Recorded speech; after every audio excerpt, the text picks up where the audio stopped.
Билли Айлиш туралы 10 дерек. Билли Айлиш Pirate Bert O'Connell 2001 жылы 18 желтоқсанда туған америкалық әнші және ән жазушы. Ол актриса және мұғалім Мэгги Берттің және актер Патрик О'Коннеллдың қызы. Екеуі де музыкант және Айлиштің турларында жұмыс істеді. Айлиш ирланд және шотланд текті. Ол инвитро ұрықтандыру арқылы дүниеге келген. 2016 жылы SoundCloud'да Ocean Eyes дебюттік синглын жариялау арқасында танымалдылыққа ие болды. 2019 жылы оның дебюттік альбомы When We All Fall Asleep Where Do We Go америкалық Billboard 200 және британдық UK Albums Chart хит парадтарында үстемдік етті. Ал Bad Guy синглы Billboard Hot 100 ақш-та бірінші орынға шықты. Ол әншінің алғашқы чарт-топпері еді. Ал Айлиштің өзі осы жетістіктердің арқасында 21 ғасырда дүниеге келген Hot 100-ді үстемдік еткен алғашқы адам болды.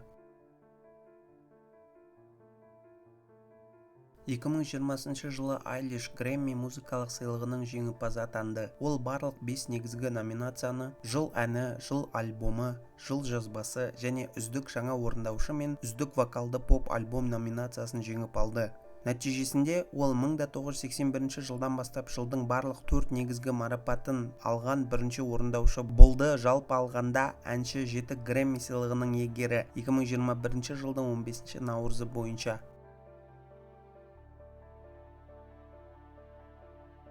2022 жылы Билли Айлиш өлуге уақыт жоқ фильміндегі әні үшін Оскар алды. Айлишпен бірге сыйлықты оның бірлескен авторы және үлкен ағасы Финес О'Коннелл алды.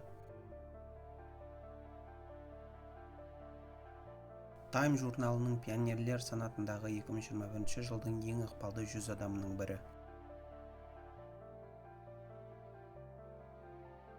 2021 жылдың 27 шілдесінде Айлиштің Happier Than Ever альбомы Apple Music тарихындағы алдын ала тапсырыстар саны бойынша рекорд орнатқаны белгілі болды. 2021 жылдың 22 шілдеде Айлиш 3 қыркүйекте Disney Plus арнасында Роберт Родригес пен Патрик Осборн түсірген «Бұрынғыдан да бақытты Лос-Анджелеске махаббаты хаты» атты концерттік фильмнің шығарылатынын хабарлады. Жылдық табысы $75 миллион асатын Билли Айлиш соңғы бір жылда әлемдік ең көп табыс тапқан музыкалық әртістердің бірі. Билли Айлиштің 2022 жылғы таза байлығы Forbes бойынша $141 миллион ақш долларын құрайды.